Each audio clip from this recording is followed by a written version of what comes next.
प्यारे दोस्तों नमस्ते।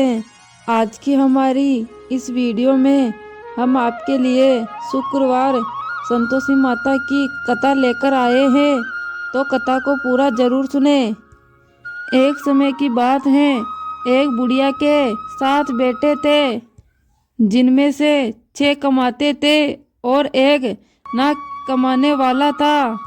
वो बुढ़िया उन 6 बेटों को तो अच्छा खाना बनाकर खिलाती और 7वें बेटे को उन 6 बेटों का बचा हुआ रूखा सूखा खाना खिलाती। और वो बोला बाला अपनी माँ की इस चालाकी को समझ नहीं पाता था। एक दिन वो अपनी पत्नी से बोला, मेरी माँ मुझे बहुत प्यार करती है। यह बात सुनकर उसकी पत्नी बोली, वो तुम्हें सबका बचा हुआ खाना खिलाती है। इस बात पर उसे विश्वास नहीं हुआ। एक दिन वो छुपकर देखता है कि माँ अपने 6 बेटों को बड़े प्यार से कई प्रकार के व्यंजन बनाकर बड़े प्रेम से खिला रही हैं। जब वो 6 खाना खाकर उठ गए, तब माँ ने उनकी थालियों से जूठन इकट्ठी करी और उस जूठन को अपने ना कमाने वाले बेटे के लिए थाली में परोस कर रख दी। जब वो घर आया तो माँ ने अपने सबसे छोटे लड़के से बोला, खाना खा ले। वो बोला, माँ मैं भोजन नहीं करूँगा, मैं तो परदेश जा रहा हूँ। माँ बोली, कल जाता आज ही चला जा। ऐसा सुनते ही वो घर से निकल गया और गौशाला में पहुंचा, जहां उसकी पत्नी गोबर के उबले बना रही थी। अपनी पत्नी के पास गया और बोला, मैं परदेश जा रहा हूँ, कुछ समय के बाद आऊँगा। तुम संतोष से रहना और अपने धर्म का पालन करना। ये बात सुनकर उसकी पत्नी बोली, स्वामी जी आप आनंद से जाइए, आप मेरी चिंता मत कीजिए, मैं तो राम भरोसे यहाँ रह लूंगी। ईश्वर आपकी सहायता करे, आप अपनी कोई निशानी मुझे दे दीजिए, जिसे देखकर मैं धीरज करती रहूंगी। इस पर वो बोला, मेरे पास इस अंगूठी के सिवा कुछ भी नहीं है, तुम ये रख लो और मुझे भी अपनी कोई निशानी दे दो। वो बोली, मेरे पास तो कुछ भी नहीं है, बस ये गोबर से भरे हाथ है। ये कहकर उसने अपने पति की पीठ पर गोबर के हाथ की थाप मार दी। वो वहां से चल दिया। चलते चलते दूर कहीं नगर में पहुंचा और एक व्यापारी की दुकान पर जाकर बोला, भाई मुझे नौकरी पर रख लो। व्यापारी को नौकर की भी जरूरत थी। व्यापारी बोला, ठीक है, लेकिन तनख्वाह तुम्हारा काम देखकर ही बताऊंगा। अब वो वहीं रहने लगा। सुबह से 7 बजे से रात के 9 बजे तक नौकरी करने लगा।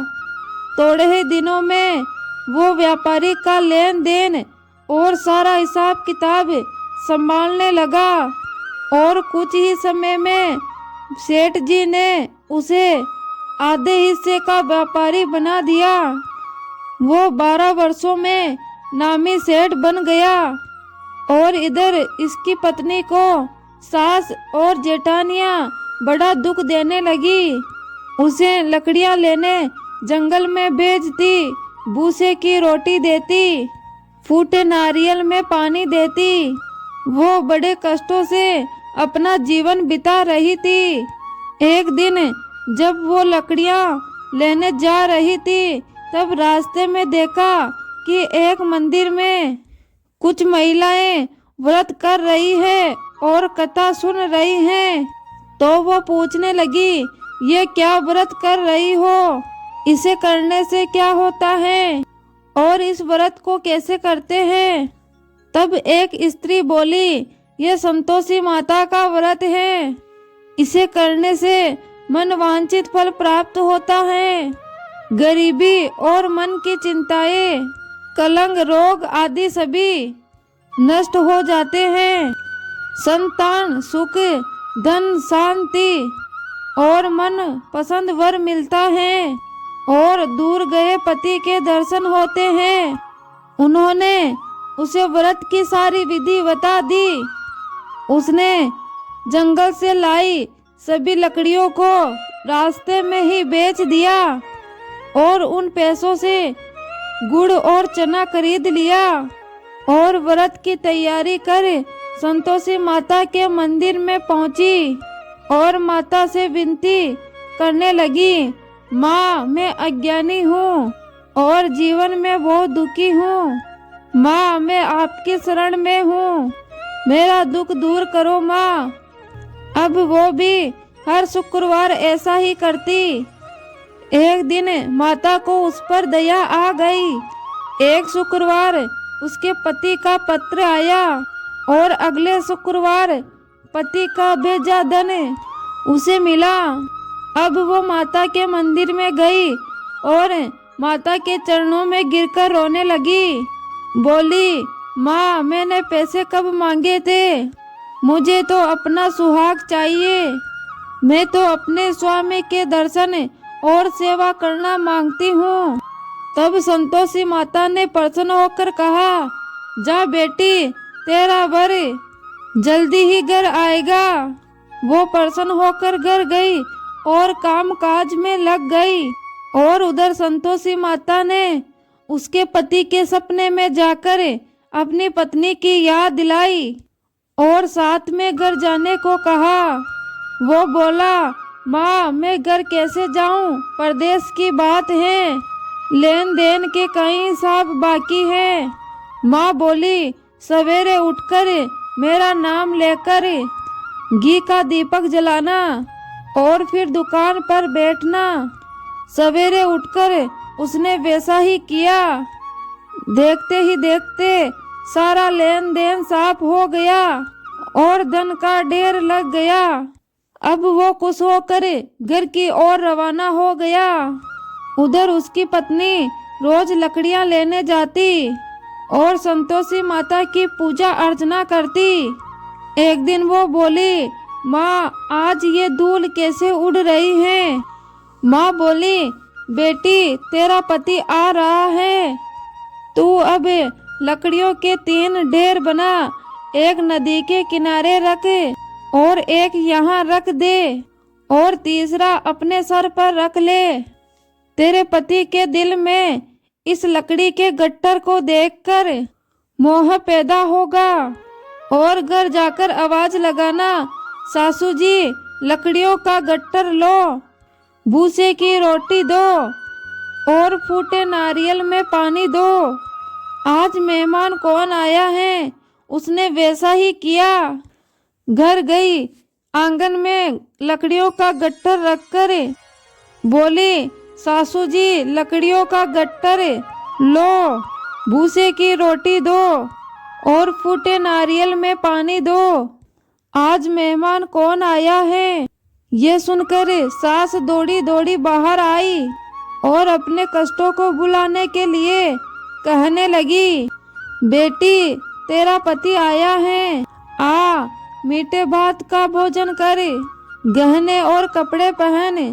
इतने में उसका पति बाहर आया और उसके हाथ में अपनी दी अंगूठी देखकर माँ से पूछने लगा, माँ, ये कौन है? माँ बोली, बेटा, ये तेरी बहू है। पूरे 12 वर्ष हो गए ये दिन भर घूमती फिरती हैं, कोई काम काज भी नहीं करती, तुझे देखकर नखरे कर रही हैं। वो बोला, माँ, मैंने तुझे और इसे दोनों को देख लिया है। अब मुझे दूसरे घर की चाबियां दे दो, अब मैं उसमें रहूंगा। माँ बोली, ठीक है, जैसी तेरी मर्जी। और माँ ने चाबियों का गुच्छा पटक दिया। बेटे ने अब अपना सामान दूसरे घर में रख दिया। देखते ही देखते उसके राजा के समान टाट फाट हो गए। अगला शुक्रवार आया। वो अपने पति से बोली, मुझे संतोषी माता के व्रत का उद्यापन करना है। वो बोला, खुशी से करो। वो तैयारियों में लग गई। उसने जेठ के लड़कों को जिमने बुलाया। पीछे से जेठानियों ने बच्चों को सिखा दिया, तुम खाने के बाद खटाई मांगना, जिससे उसका उद्यापन पूरा ना हो। बच्चों ने जीमते ही खटाई मांगी।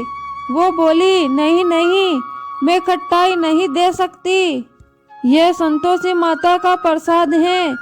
बच्चे बोले, फिर पैसे दे दो। बोली बाली समझ नहीं सकी और उन बच्चों को पैसे दे दिए। वो बच्चे उन पैसों से खटाई लेकर खाने लगे। इस पर संतोषी माता क्रोधित हो गई। राजा के दूत उसके पति को पकड़कर ले गए। वो बेचारी रोती हुई माता के मंदिर में गई और बोली, माता ये क्या किया? माता बोली, मुझे दुख है पुत्री, तूने अभिमान करके मेरा व्रत तोड़ा है और इतनी जल्दी सब भूल गई। वो बोली, माता मैंने तो कुछ भी गलत नहीं किया, मैंने भूल से लड़कों को पैसे दे दिए, मुझे क्षमा करो माँ, मैं दोबारा तुम्हारा उद्यापन करूँगी। माता बोली, जा, तेरा पति रास्ते में आता हुआ मिलेगा। वो चली गई।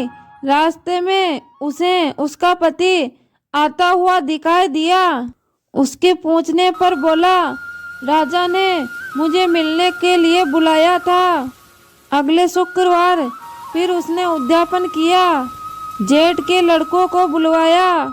जेठानियों ने फिर से अपने बच्चों को सिखा दिया।